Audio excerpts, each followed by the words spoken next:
Korean couple couldn't have kids, so adopted a black little girl and named her Kim Min-soo. They raised her as their own child, and loved her so much, Min-soo also loved her parents and grew up happy. However, as Min-soo became a teenager, she started feeling left out, more especially at school, since she was different from other kids. She didn't make friends and was always made fun of for referring herself as Korean. She often grabbed a lot of attention in public, especially when she spoke Korean fluently, or told people her name, despite all that she loved being Korean and wouldn't trade it for anything. Min-soo did well in high school and managed to get into Seoul University. She had to move away from her parents and start her independent life.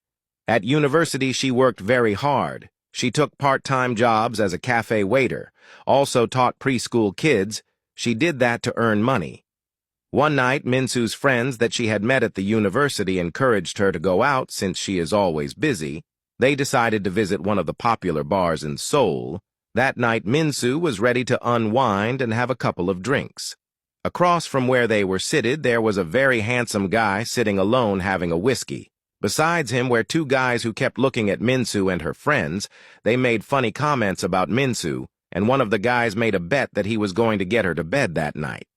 The guy who was sitting alone watched them as they approached the girls, and one of the guys started talking to Min-soo. The guy who was sitting alone noticed that Min-soo was drunk. He got annoyed and he stood up and confronted the guys. They ended up having a fight, and the guy was chased out of the bar. Min-soo was so happy that someone defended her for the first time, so she ran after the guy to thank him.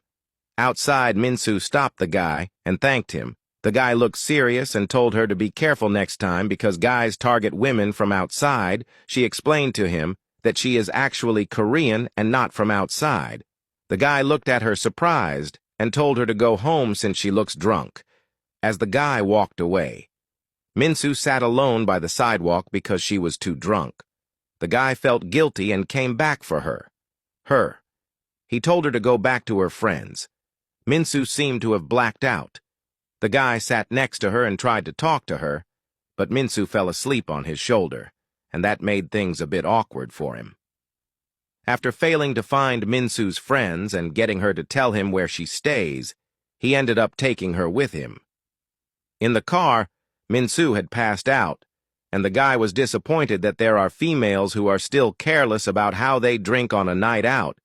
He regretted stepping in to defend her since he now had this huge responsibility of taking care of her. The guy arrived at his place. He lived in a very luxurious mansion. He took Min-soo to bed and made sure she slept. The next day, when Min-soo opened her eyes, she realized that she was not in her bed. She was in a luxurious room that she didn't know. She began to panic and tried to remember what had happened. Like and comment for Part 2.